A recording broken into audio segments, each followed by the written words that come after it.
Recently स्त्री 2 की एक बहुत अच्छा ट्रेलर देखा और मुझे वो ट्रेलर बहुत ज़्यादा अच्छा लगा और इम्प्रेसिंग लगा, तो मैंने उसी से एक रिलेटेड एक स्टोरी लाई है। राहुल नाम का एक लड़का था जो बचपन से ही कोलकाता में रहा था और अब वो काफ़ी सालों बाद अपने बचपन के बाद वापस कोलकाता जा रहा था। इससे पहले वो गांव सिर्फ अपने बचपन में गया था, लेकिन उसके पेरेंट्स के डेथ के बाद वो आज जाकर अपनी नानी से मिलेगा और उसके खानदान में सिर्फ उसकी नानी है।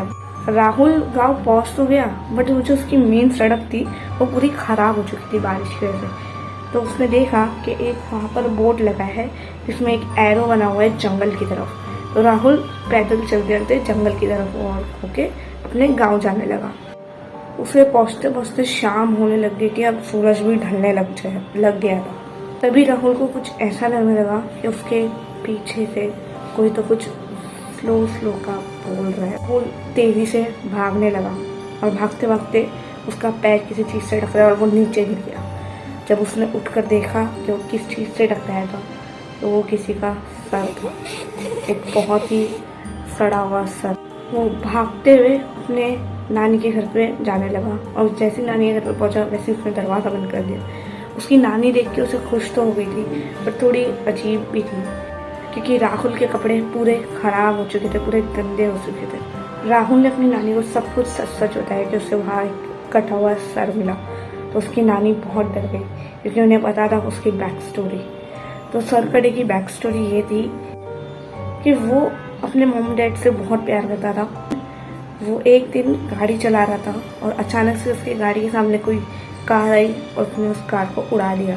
तो उसने देखा वो किसकी कार थी, तो किसी और की नहीं बल्कि उसके मॉम डैड की ही कार थी। जब से वो पागलों की तरह हरकतें करने लगा था और किसी को भी अपने मॉम डैड का खूनी समझ के उन्हें मारने लग रहा था।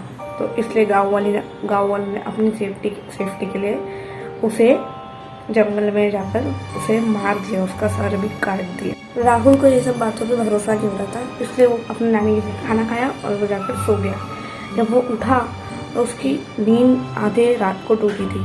उसने देखा बाहर उसे कुछ आवाज़ आ रही थी। उसने देखा शायद उसकी नानी हो सकती है। उसने बाहर जाकर देखा तो नानी सो रही थी। तो उसे लगा कि उसी की थकान का ये अंजाम है और वो वापस सो गया। लेकिन उसे अब सपने में ऐसा दिख रहा था कि उसके पीछे कोई 9 फुट का आदमी बिना सर लिए खड़ा है और वो आदमी कह रहा था कि मेरा सर जोड़ दो, हेल्प मांग रहा था और फिर जोर शोर से डरावने आवाज़ों में हंसने लगा। वैसे ही राहुल उड़ गया और उसने उठते अपनी आँख खोलते साथ देखा कि उसके एकदम ऊपर वो सर कटा आदमी हंस रहा था जोर जोर के।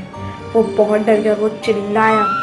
जब वो थोड़ी देर बाद उठा तो उसने देखा कि वहाँ कोई नहीं था। उसे लगा कि वो इसका सिर्फ ये वहम था, लेकिन वो पूरी रात सो नहीं पाया। राहुल अगले दिन जो अपने कमरे में सोने आया तो उसे ऐसा लगने लगा कि उसके खिड़की के बाहर कोई तो एक लंबा आदमी खड़ा है। उसने देखने की कोशिश की कि वो चीज़ क्या है, तो वो और कोई नहीं, उसके बिना सर का आदमी खड़ा था। वो ये देख के साथ बेहोश हो गया।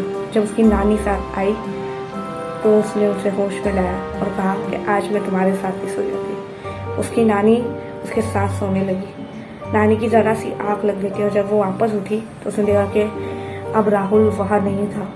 वो ढूंढते में राहुल को वो जंगल की तरफ गांव वालों को लेके गए। तब उसने देखा कि राहुल अपने हाथ में चाकू लिए बहुत जोर का हंस रहा था। उसकी आंखें पूरी तरीके से सफ़ेद हो चुकी थी। जैसे ही उसकी नानी ने उसको आवाज़ लगाई राहुल, वैसे उसने अपना सर काट लिया और नानी वही रोती रोती रह गई और गांव वाले सारे भाग गए। सो गाइस, अगर आपको वीडियो पसंद आएगी तो वीडियो को लाइक कर दो, चैनल को सब्सक्राइब कर दो एंड या गाइस बाय।